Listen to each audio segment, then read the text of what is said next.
Tere päevast! On suurepärane näha, et ei ole ainult see pool, kellega saab rääkida kaamera, aga me oleme ühes ruumis. Et minu jaoks kuidagi selline harjumatu tunne, 2 aastat oleme ainult virtuaalselt põhimõtteliselt suhelnud sellises suuremas formaadis. Ja see on suurepärane, et tänaseks siis ma proovin avada veidikene siis tervishoiu ja ravimi arenduse koha pealt, mis on need trendid, mida me siis näeme praegu toimumas ja mis siis võib-olla tulevikus meid ootab. Veidikene ka minust endast, et olen töötanud 21 aastat või rohkem suurusjärgus rahvusvahelistes ravimifirmades, erinevates piirkondades ja erinevates vastutusvaldkondades, põhiliselt viimasel ajal siis kuskil 50 aastat üritanud siis neid tegevusi arendada, läbi rääkida valitsustega ja ka siis juhtida erinevaid üksusi. Ma pean ka ära mainima, kuna mina võib-olla olen siin üks korporatsiooni esindaja, et töötan AstraZenecas ja minu vaated, sellepärast ma AstraZenecas töötan juba rohkem kui 15 aastat, minu vaated on vägagi sarnased AstraZenecaga, aga igaks juhuks mainin, et tegemist ei ole siis ametlike korporatsiooni seisukohtadega. Aga käime siis läbi, et mis on need põhilised trendid, mida me oleme näinud ja oluline on siin rõhutada minu arvates 2 elementi. Number 1, et need trendid, mida me näeme tervishoius, mida me näeme ravimi innovatsioonis, ei ole ainult siin, vaid on üleüldse ühiskonnas on olemas ja see juhtub, nagu ka eelnevatest esinejatest on näha, igal pool sektorites. Ja teiseks, mis on oluline rõhutada, et need ei tulnud COVID-i kriisi ajal või siis tervisekriisi ajal kuskilt nullist või kuskilt, mida me ei olnud, need olid kõik nähtavad, võib-olla mitte nii nähtavad, ehk siis COVID on seda kiirendanud, COVID-kriis ja võimendanud. Nagu eelnevalt ka välja toodud, number 1 on lisanduv teadmine. See on täiesti uskumatu, olles veidike ravimiarenduses ja kogu meditsiini arengus sees, missugune hulk lisanduvat teadmist tuleb valdkonda. See ei ole ainult siis antud valdkonnas. Aga mis on väga oluline ja jällegi tervishoid, kui on üks komplekssemaid valdkondasid, aga ka mujal, on see, et see lisanduv teadmine lisandub väga palju siis seda komplekssust. Et siin on väga lihtsustatult ja ma tean, et arste on ka siin kuulajate sees, et see on ülilihtsustatud lihtsalt näidata, kuidas siis areng on edasi läinud. Tegemist on kopsuvähi näitega, mida me teadsime siis kopsuvähi alatüüpidest 87. aastal, mida me teame 2009 ja mida me teame suurusjärgus praegu. Ja mida see tähendab siis arstile, mida see tähendab tervishoiusüsteemile, mida see tähendab ravimiarendajale, väga palju komplekssust, kuidas patsiendi ravida, põhimõtteliselt igat seda sektorit saab siis erineva raviga ravida ja saab ravida oluliselt efektiivsemalt kui siis 1987. aastal. Ja paljud patsiendid jäävad ellu. Nüüd teadmiste ja komplekssuse mõju siis ravitulemustele on väga tugev ja see on lihtsalt üks näide siin kardiovaskulaarvaldkonnast. Suremused põhimõtteliselt kõigi haigustega langevad. Paljud haigused, mis olid kroonilised, on välja ravitud, paljud, mis olid surmavad, on kroonilised ja nii edasi. Et see areng toimub väga kiiresti ja väga positiivses suunas. Nüüd üks asi, mida veel nende trendide osas sooviks väga rõhutada, et see on selline väga traditsiooniline slaid. Me kõik, kes me siin istume, meil on mingi haigus. Paljud me teame osasi haigusid, paljusid me ei tea.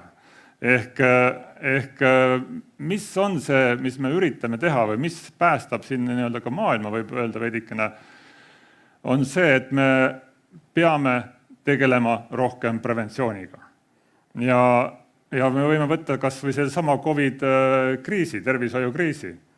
Me kõik saime aru, vähemalt enamus meist, et oluliselt odavam, oluliselt mõistlikum on hoida haigus ära, kui tegeleda selle tagajärgedega. Ja see ei ole ainult nii-öelda COVID-kriisis, see on kõigi haiguste puhul, võta sa diabeet, võta sa näiteks vähiravi või vähi erinevad tüübid. Ehk siis me peame saama selle diagnoosi ettepoole, ehk see haigus, mida me praegu juba ei tea, aga meil on, me peame seda teadma varem ja siis me saame midagi ette võtta. Vähiravi on ideaalne näide selle koha pealt, sa saad väga palju saab seda kulgu muuta, kui sa hakkad vara ravima, kui sa oled juba liiga hilja, siis see nii-öelda võimalused mõjutada vähenevad oluliselt. Ja selleks on siin all välja toodud ka loomulikult andmeanalüüs, algoritmid ja nii edasi, ma peatun sellel veidikene hiljem rohkem. Ja alustada siis ravi varasemalt ja spetsiifilisemalt diagnoos, tänapäeval on väga keeruline valdkond ja loomulikult ravi jälgimine. Ehk kokkuvõttes kõik nagu liigub väga ilusasti. Me teame rohkem, me oskame paremini ravida, meil on paremad ravimid, aga loomulikult on siis ka erinevaid probleeme ja erinevaid selliseid probleeme, mis takistavad siis elu ja elukvaliteeti pikendamast. Et käiks need ka läbi ja jällegi kõik on vägagi seotud, mitte ainult tervishoius, me ei näe seda, mitte ainult ravimiarenduses, me näeme seda igal pool. Ja seda on juba siin ka varem siis välja toodud, et number 1 probleem, mida me nägime ka COVID ajal eriti ilusasti, et indiviid kui selline ei suuda lahti enam mõtestuda elu komplekssust. Ja ennekõike käib see siis tervishoiu ja haiguste kohta, et see on kuidagi meie oma, ehk siis on see meie keha, mis on see kampaania üle maailma näiteks selle vaktsineerimisega käinud. Ja sa ei suuda aru saada sellest komplekssusest, sa ei suuda seda nagu enda jaoks lahti mõtestada ja siis inimesed pöörduvad väga paljud siis nii-öelda alternatiivi poole. Ja seda ingliskeelses kirjanduses on üsna levinud, on see revivalism, et me lähme nagu tagasi. Ja see on täiesti uskumatu, aga me oleme näinud seda siis COVID-kriisi ajal. Ja teine loomulikult, millest on küllalt räägitud, et informatsiooni ja kanalite üleküllus töötab endale vastu. Me ei suuda lihtsalt kommunikeerida. Minu jaoks on huvitav see, et mida sellisem kuidagi ebaloogilisem see nii-öelda alternatiivne teadmine on, seda rohkem see levib. Et selles mõttes see on täiesti pöördvõrdelises seoses, et kui ta on eriti, idiootne, siis ta levib seda paremini. Ja teine asi, mis on väga palju räägitud erinevates nii-öelda siis meditsiinivaldkondades, et kuidas me ei suuda mõjutada inimesi, kuidas me ei suuda viia asju läbi, mis on iseenesest mõistetavad. Et näiteks viimased uuringud näitavad, et Ameerikas on 3% elanikkonnast elab nii-öelda tervislikult. Ja tervislikult elamine ei ole mingi meeletu selline pingutus, lihtsalt pead veidikene sööma puuvilju, veidikene liigutama, mitte suitsetama ja mitte olema ülekaaluline ja kõik. Ja ei ole mingid väga ekstreemsed tingimused ja 3% suudab. Sõltumata sellest, et siia seda räägitakse hommikuõhtu kõigist kanalitest, tohutu energia ja ressursid on taga. Ja ma proovin siis mul on siin mitu sellist nii-öelda arengupidurit, ma proovin ka välja tuua siis võimalikud lahendused, et kuhu poole me peaks mõtlema kui ühiskond, kuhu poole ennekõike ka poliitikud peaksid mõtlema, et edasi minna. Nüüd nende 2 asja puhul vähemalt minu arvates, ja see ei ole väga levinud või ei ole ka poliitikute poolt väga armastatud teema, et mõlemad tegevused, siis alternatiivne teadmine ja tegevusetus.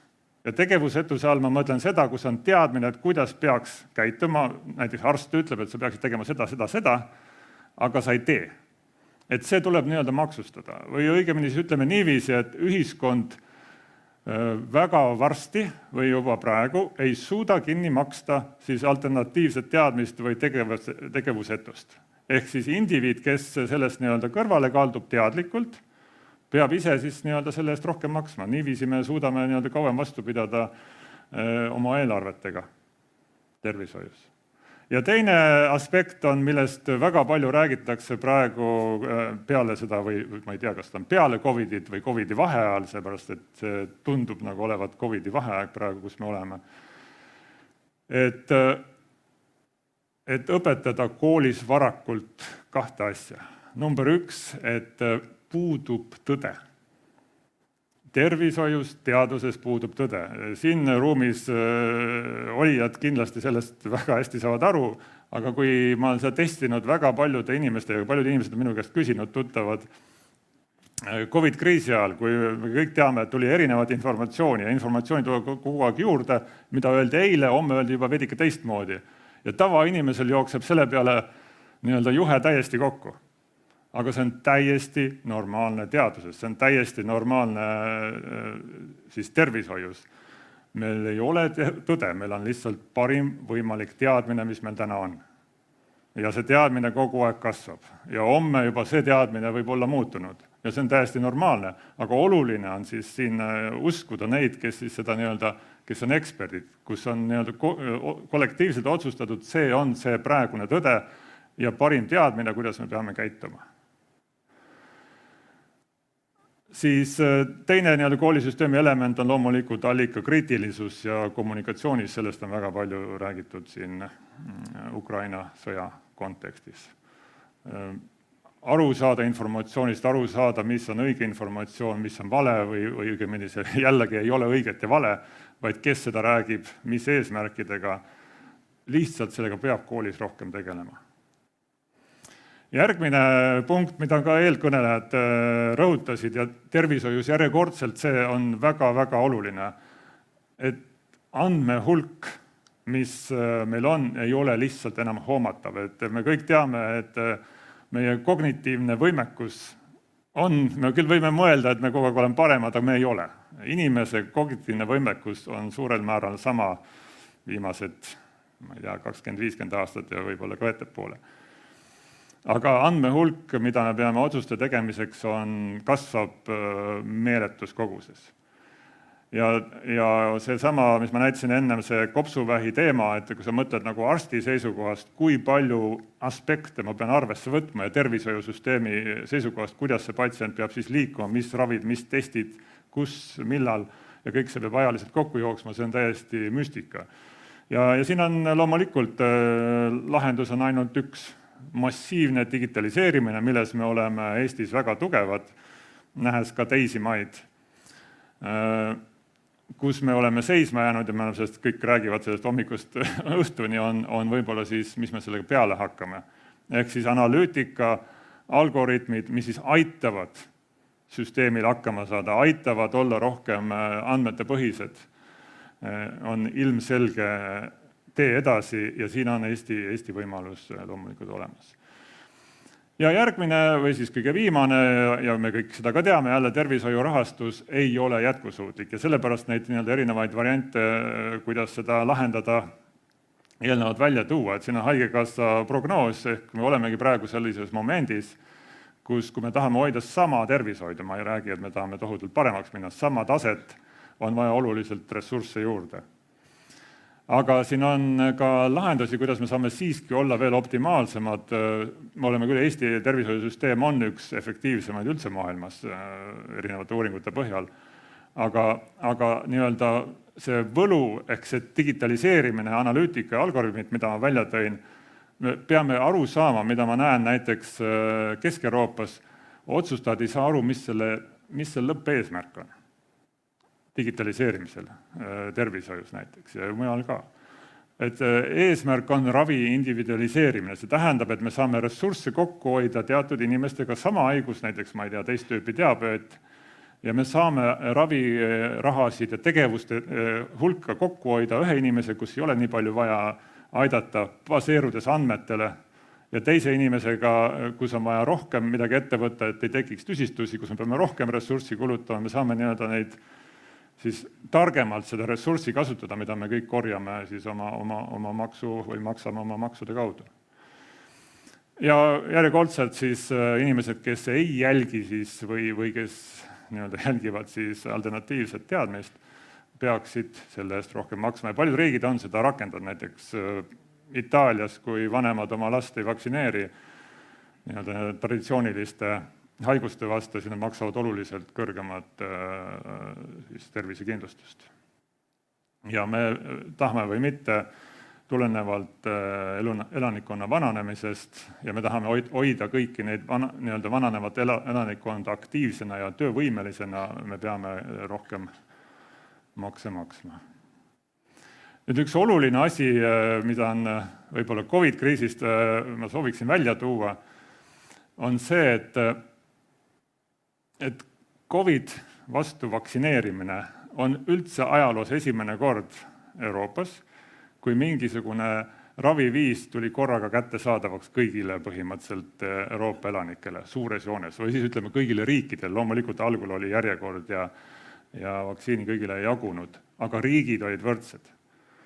Kõigi teiste ravidega, ma ei tea, 99%, me oleme taga või ühed riigid, Saksamaa, Prantsusmaa, suured riigid ja rikkamad riigid rakendavad varem ja teised hiljem. Loodame siis, et see COVID vaktsineerimine ei ole ka esimene ja viimane, et ka edaspidi läheb tervishoiu kättesaadavus ja erinevate uute raviviiside kättesaadavus rohkem võrdsemaks kogu Euroopas. Nüüd, kes või mis siis päästab maailma kokkuvõtteks? Ja päästab innovatsioon. Kui võtta see eelnev kõik arvesse ja päästab kõigis valdkondades ainult innovatsioon. Aga nüüd oluline on see, et ma ei pane nii-öelda see tähtsuse järjekord. Ei ole, et nüüd ma ütlen, et jah, ravimiarendus või parem kirurgiline tehnika, vaid kindlasti number 1 on andmeanalüüs, algoritmid. Tervishoiusüsteemis on meeletu hulk andmeid. Tervishoiusüsteem, kui võtta nii-öelda alates ravimiarendus, haiguste ravimine, haiglad, perearstisüsteem, see on meeletult kompleksne süsteem. Ja andmeanalüüsiga targemalt tehes on võimalik optimiseerida väga palju ja ka leida siis neid punkte, kus siis nii-öelda uus ravim või uus ravimeetod või uus viis siis seda patsienti ravida võib aidata. Teiseks toon välja ravimid, vaktsiinid, rakuravi ja kõik see arendus. Ja kui oli siin ka küsimuseks, et kes valitseb maailma konverentsi teemaks, siis innovatsioon valitseb ja kui rääkida ravimifirmade kohade pealt, siis on see roheline ala on nii-öelda suures plaanis, need on need nii-öelda ravimiarendajad, kes siis nii-öelda valitsevad maailma. Ja siin on oluline näha seda kahte nii-öelda graafiku kahte telge, et üks on innovatsioon ehk innovatsiooni hulk, mis on siis nii-öelda jookseb selle X-teljel, aga siis ülevalt alla või siis alt üles tähendab, on invention. Ja see tähendab seda, et see sama uus innovatsioon, kui palju ta mõjutab reaalselt outcome, kui palju, mis on tal mõju, kas seal oli praegu mingi ravi olemas, kuhu see uus ravi siis tuleb, uus ravimeetod. Ja see on minu arvates see on kõige oluline, see ei pea olema palju innovatsiooni, aga see innovatsioon, mis sul on, see peab olema tõesti midagi muutma, midagi paremaks tegema, mida siiamaani ei ole osatud ravida näiteks. Ja muidugi ma olen õnnelik, et ma töötan ühes firmas, mis on seal vägagi rohelises tsoonis. Ja kolmas on tehnoloogia. Ja tehnoloogia ei ole ainult tervishoiu või nii-öelda ei ole need sensorid, on ka loomulikult kõik kirurgia, kõik kiiritus, kõik, mis on nii-öelda tehnoloogiaga seotud. Et kui me võtame näiteks, ma ei tea, silmahaigused, siis see, mis oli 10 aastat tagasi, täna on täielik nii-öelda kosmose tehnoloogia. Kokkuvõtteks siin innovatsiooni koha peal, mis on väga oluline rõhutada ja mida kõik siis rõhutavad, siin väga selged piirid on siin slaidi peal, aga need on kõik omavahel seotud. Need piirid siis nii-öelda, ma ei tea, ravimiarenduse, tehnoloogia ja andmeanalüüsi vahel on täiesti kadunud. Näiteks AstraZeneca tegeleb kuskil 50-60%, ma kujutan ette sellest investeeringutest ja fookusest läheb andmeanalüüsile. väga suur osa on tehnoloogial, kuna uued ravimid on kõik testimisega, et sul peab olema uued testimeetodid, me saame testida väga spetsiifilisi markereid meie kehas. Et see kõik on nagu üks, aga need on need kolm punkti. Ja viimane loomulikult on koostöö ja koostöö koha pealt, kui ma näen teistes riikides, ma olen praegu Kesk-Euroopas ja Euroopas, kuidas ülikoolid näiteks võitlevad saamaks siis innovatsiooni koostööd siis sellises kolmeses kompleksis, et see ei ole ainult teadus ja siis see eraalgatus ehk siis industry, aga see on, et valitsus ka, kuna andmed ennekõike Euroopas on omatud või omanik on valitsus.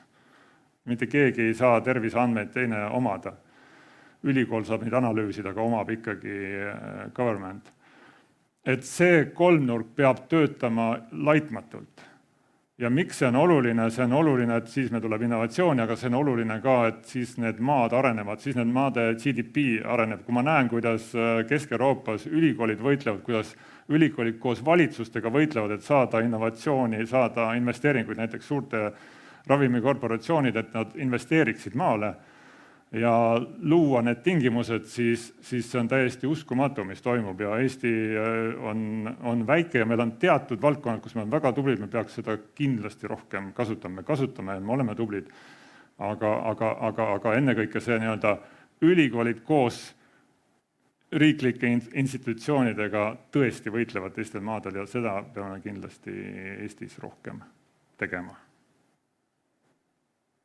Jah, sellega minu poolelt aitäh tähelepanu eest. Tähelepanu, kui me rääkisime ennem currency'test, siis tähelepanu on kõige väärtuslikum currency tänapäeval. Aitäh!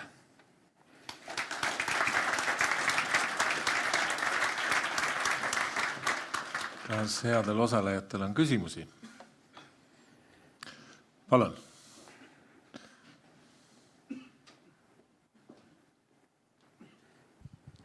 Ma tahtsin öelda, et ennetus on tõesti kõige tähtsam ja te ei maininud seda, et meil on osa andmeid puudu ikkagi meditsiinisüsteemis, meil on meie geenikaart on puudu, meil on 20% Eesti inimestel olemas geenikaardid, 80 ei ole, see on 1 miljon inimest, 50 eurot maksab tükk, see on 50 miljonit.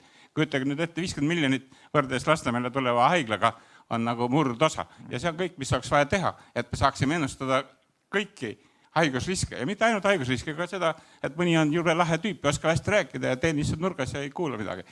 Küsimus on, et kõik on ennustav. Ravimite kasutamine, kas sobib üks ravim või ei sobi, see on kõik sealt selle 50 eurose investeeringu pealt loetav ja me ei saa seda tehtud ja see käib kogu Euroopa kohta. Euroopas on suured programmid, Eesti on siin koos soomlastega päris eesotsas, aga praegult nagu asi toppab sellest, et on COVID ja kas seda, keda investeerida, mis see sõna oli, vaktsineerida.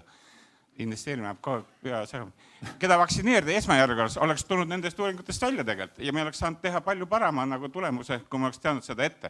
Nii et mõtleks, et 50 eurot inimese kohta oleks vaja investeerida Eestis lähema võib-olla 3, 4, 5 aasta jooksul ja siis oleksid meil andmed, mis lubaks vaadata nagu maakaarti. Vaadake, meil on vähe kasu, kui Tallinn-Tartu maantee jookseb 60 kilomeetrit. Ikkagi ei täida oma funktsiooni. Meil on vaja ka 2% ole piisav. Meil on vaja 100%, et me teaksime, mida inimesi ees ootab, tema riskid. Ja me oleme 5000 inimesel rääkinud ja inimesed võtavad seda palju paremini omaks ja muudavad oma elustiili ja on nõus tabletti võtma, kui tal öeldakse, et see käib minu kohta. Aitäh! Aitäh, kui ma võin veidike lisada 100% nõus, seda ma proovisin vägagi öelda. Ja lisaks geeniandmetele kõik andmed, et igapäevane käitumise andmed, haigekassa, mis on meie kohta väga palju andmeid, sotsiaalsüsteemi andmed, et kõik need peavad omavahel olema lingitud ja see me saame väga palju asju paremaks teha. Oluliselt saab vareneid kokku hoida ja paremaid tulemusi. Kas on veel küsimusi?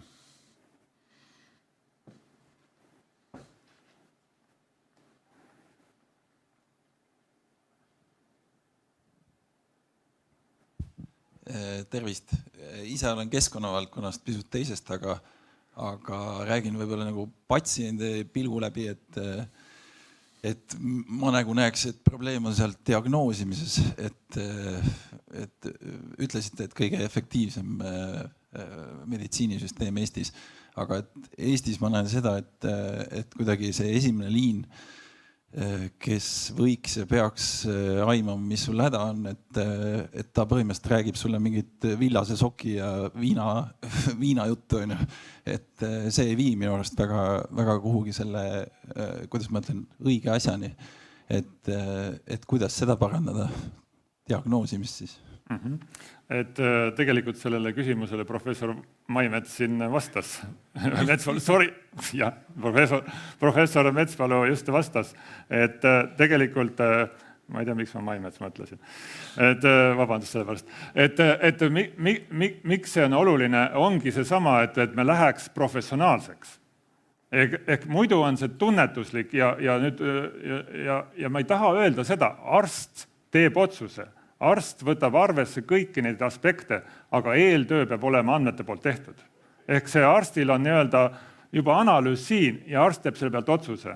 Ja see on see, mis peab nagu kõigi pähe jõudma, siis saada seda asju edasi liigutada. Et selles mõttes see kommentaar on täiesti õige. Samal ajal ma pean nüüd veidikene rõhutama, et kiitma veidikene Eesti süsteemi, perearstisüsteem või see idee, kuidas edasi läheks, on täiesti õige.